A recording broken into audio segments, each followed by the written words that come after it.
Ku soo dhawaada saaxiibayaal akhbaaraadkii ugu dambeeyay gaar ahaan bariga dhexe. Waxyaabihii ka soo kordhay ayaan doonayaa inaan idinla wadaago gaar ahaan wararka sheegayo in la dilay hogaamiyihii sare ee dalkaasi Iran Ayatollah Ali Khamenei. Maxaa ka jira? 7 xubnood ayay Israel soo bandhigtay oo ay sheegtay inay ku dishay dagaalkii iyaga iyo Mareykanka ay hogaaminayeen. Magacyadooda ayaan sidoo kale idiin hayaa. Iran caawa mar kaleeto weeraro weji cusub leh ayay ku qaaday magaalada Tel Aviv oo caasimadda Israa'iil ah iyo magaalooyinka kale ee dalalka Carabta. Waxyaabaha ka soo kordhay ayaan sidoo kale qodobkan ku faaqidi doonaa. Haddii aad nagu cusub tahayna subscribe-tan iga ilaabin. Waad mahadsantihiin. Aan ku bilaabo Ayatollah Ali Khamenei ma geeriyooday mise waa nool yahay? Labaan oo kala qaadaynaa. Israa'iil war ayaa ka soo baxay. Waxay sheegeen in la dilay hogaamiyahan meydkiisana la arkay. Sidaasi waxaa sheegay saraakiil magacooda aan la shaacin oo u warramay qaar ka mid ah warbaahinta, gaar ahaan warbaahinta aadka loogu kalsoon yahay ee Reuters la yiraahdo, waa wakaaladda wararka. Netanyahu isaga saacadihii hore ee fiidkii ayuu hadlay. Wuxuu yiri waxaan u maleynaynaa oo aan aaminsannahay in ninkaas la dilay. Israa'iil iyada intaasi ayaa laga hayaa. Madaxweynaha Mareykanka ayaa su'aal la weydiiyey isagoo oo warbaahinta la hadlayay. Waxaa la yiri ninkaas ma la dilay? Wuxuu yiri warkaas ah in ninkaas la dilay run ay u eg tahay buu yiri. Ma sheegin oo ma dhihin waa geeriyooday, wuuna nool yahana ma dhihin. Laakiin wuxuu yiri warkaas ah in ninkaas uu geeriyooday run ay u eg tahay. Marka Israa'iil dhankooda intaas ayaa laga hayaa.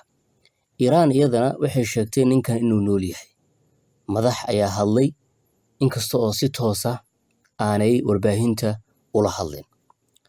Haddaba marka Tehraanna ma xaqiijinin, Israa'iilna waxay leedahay ninkan wuu dhintay. 3 calaamadood ama 2 calaamadood ayaan idiin sheegayaa marka oo suurtagal ka dhigi karaysa ninkan inuu geeriyooday. Ma hubno annaga xitaa, laakiin qiyaasan ku soconaynaa. Waa midda koowaade, Israa'iil iyadaa horta markasta soo bandhigi jirtay hogaamiye markuu geeriyoodo iyada ayaa sheegi jirtay. Tusaale ahaan xubnihii Xisbullah laga dilay Xasan Nasrallah oo kale, Ismaaciil Haniyeh ee lagu dili jiray Tehraan oo kale, madaxdii Yaxya Sinwar oo ka mid ka ahaa ee reer Xamaas marka la dilo iyada ayaa ku horeyn jirtay. Haddana iyada ayaa ku horeysaa. Waa qodobka labaade. Madaxda Iran ayaa arrintan wax laga weydiiyey. Wasiirka arrimaha dibadda ee Abbas Araghchi ayaa arrintan wax laga weydiiyey. Wuxuu yiri hadda annaga dagaalan ku jirnaa, mana joogay waqti aan ka hadlo in Ayatollah uu nool yahay in kale. Hadduu marka nool yahay oo la isku hubo, waxaan rajeynayaa banaanka ayuu soo dhigi lahaa oo wuxuu sheegi lahaa in ninkan uu nool yahay. Laakiin sidaas ma dhihin, dagaal baan ku jirnaa buu yiri. Waa qodobka saddexaad. Waxa weeyaan haddii hogaamiye sidan oo kale loo dilay, way adag tahay dadkii laga dilay ama dowladdii laga dilay ama kooxdii laga dilay inay si fudud banaanka u soo baxdo ay tiraahdo hogaamiyihii baa naga dhintay. Way adag tahay.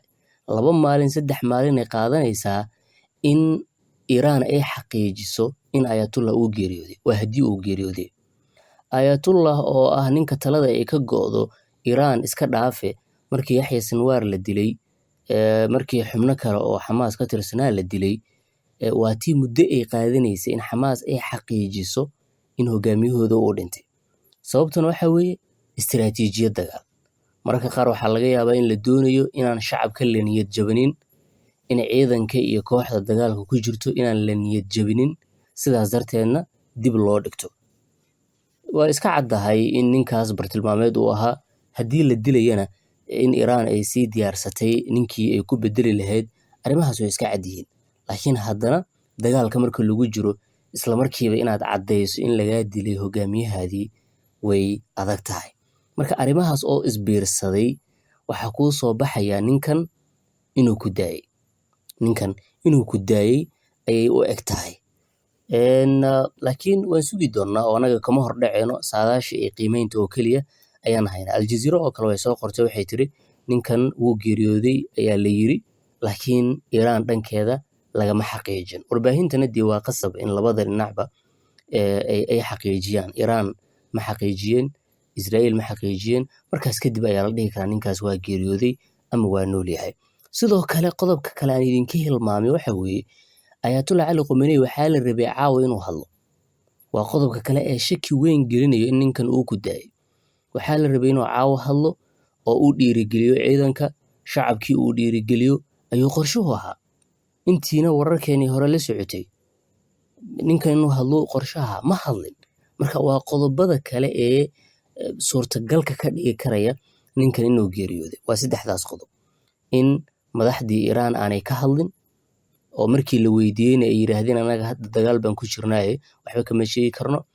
In caawa la filayay ninkan inuu hadlo oo uusan hadlin, iyo sidii caadada ahaydba in Israa'iil ay noqotay qofkii ugu horeeyay ee ku dhawaaqo. Xusuusno dagaalkii 12 maalin socday ee sanadkii hore sidan oo kale Israa'iil ma sheegin oo ma dhihin ninkan waan dilnay ma dhihin. Marka hadda maxay u dhaheen waxbaa jira. Laakiin runta iyo saxda qaybaha dambe ayaan ku ogaan doonaa. Intaas marka laga tago Israa'iil waxay xaqiijisay 7 xubnood inay dishay. Waxaa ka mid ah Ali Shamkhani. Ninkan inta la socotay wararka Iran aad bay magacaas u hadalhayeen ama aad baa ninkaas magaciisa loo hadalhayay.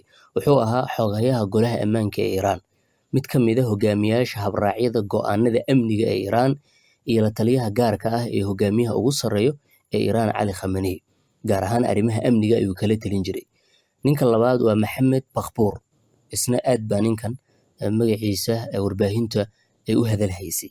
Wuxuu ahaa taliyaha ciidanka IRGC tan iyo howlgalkii Juun 2025. Hogaamiye si weyn u diidanaa aragtiyaha reer galbeedka ayuu ahaa.